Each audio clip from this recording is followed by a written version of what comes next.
Hey, what's up, guys? So today I wanted to do a review of my favorite light that I use now pretty much on almost every shoot, and that is the Godox AD200. I don't know if you'd consider this to be a speed light, a strobe. It's kind of an in-between, I guess. I guess it's more speed light than it is strobe. This thing's small enough that it can basically fit in my pocket. Granted, I have large pockets because I'm kind of fat, but it's just a little bit bigger than a speed light. It's quite a bit heavier than most speed lights, but it is a very small, compact, portable unit that puts out 200 watt seconds of light. That is a lot of light for something this compact. That's probably the equivalent of 3, maybe 4 speed lights, depending on which kind of speed lights you have. Now, it's very underpowered for a strobe. I mean, even like this C300 that I just did a review on a minute ago, which puts out 300 watt seconds, it's really underpowered as far as a strobe goes. You will struggle to overpower the sun on a really bright day if you're only using just this one light. But for most of what I do, this thing works, and it works well, especially indoors, even outdoors. I have used it as a single light, but it is a bit of a challenge to do anything more than just kind of fill the light. You can't really overpower the sun completely with it. Whenever I use this in a 2-light setup, it works really well. So the reason why I am switching to these, and I actually plan on picking up another 2 of these units, is there's several reasons. One is it has high-speed sync. It has TTL, both huge features that are very useful for shooting off-camera flash.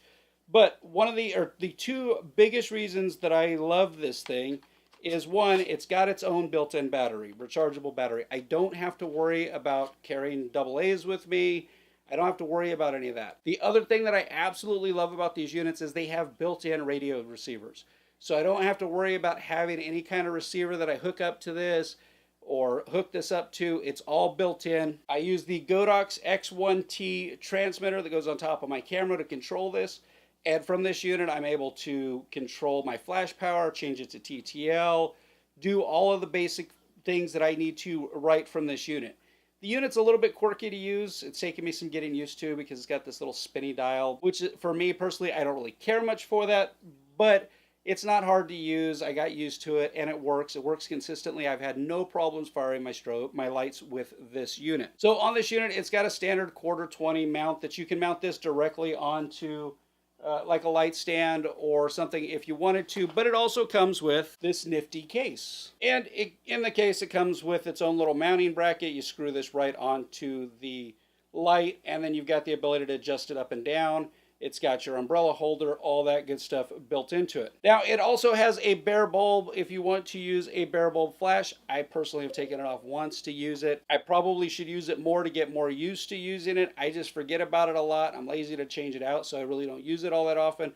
But it does give you that option. But I gotta tell you, I absolutely love this Godox system. I've got the Godox T350 mini flash, which I'll put a review out on here in the next couple of days. It works in conjunction with the system, with the built-in radio receivers. It's great. I plan on picking up a couple of Godox, so the 600 watt second strobes. It's just a really good system, and it's not that expensive. This whole little case and setup cost me $300 for this on Amazon. And like I said, I plan on picking up 2 more. The only 2 things that I have to gripe about this, and they're kind of petty things, is one, I don't like the on-off switch here. You can see it's built in, it's flush with the side of the light. It's just a little bit awkward, and I always forget to turn this off because it's not something that you can clearly see. And one of the other reasons why I always forget to turn this off is the LCD screen is not very bright. If you're shooting outdoors in the sun, it is very, very difficult to see. I have had a lot of problems. I can't really say a lot of problems, but I've run into situations where I didn't know what channel this was on, and I'm trying to look at the back of the screen because I'm trying to control it from my transmitter on top of the camera, and I'm not sure what channel this is on, and I've just really, really struggled to see this. I mean, I end up having to cut my hands over it so I can see it.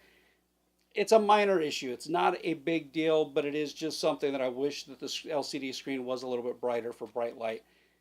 That's nitpicking. Those are not major issues with this. Definitely not a reason to stay away from this unit. So it actually has, I forgot to mention, it actually has 2 quarter 20 screws. If you want to mount it this way, you've got a screw there. And if you want to mount it this way, it's got a screw there. I typically just mount it in the traditional way like this, but it does have that option. Oh, one other thing that I forgot to mention, because I am in the process of transitioning from Alien Bees to the Godox system, but I haven't bought the big studio strobes yet.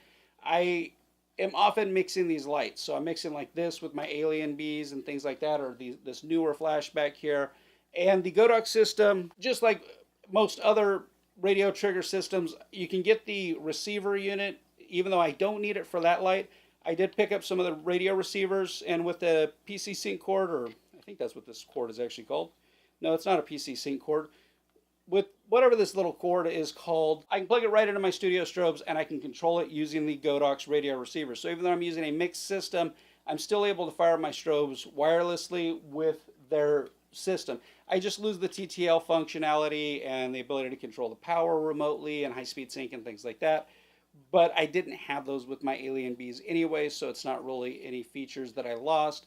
But it allows me to just stay with this one radio trigger system and I don't have to worry about anything else, even though I'm using different lighting systems. So other than that, there's not a whole heck of a lot to say about this unit. I really can't say enough about this Godox system. I know my buddy has started, or actually two of my friends have started investing in Godox lights. They've got the bigger studio strobes. They really like them a lot. And I just think it's a really good, really reliable system. I've had this unit for several months now, and I have had no problems whatsoever with it. I will leave a link in the description. If you guys click that link and you purchase this on Amazon, Amazon will give me a referral fee, which helps this channel out and it helps me to buy more products and do more product reviews for you guys. So if you want to use the link, cool. If not, I understand. I'm not trying to push any products on anybody, just telling you guys the stuff that I use and I enjoy. So if you guys have any questions about this unit or anything else, leave me a comment below. Thanks for watching, guys. Have a great day.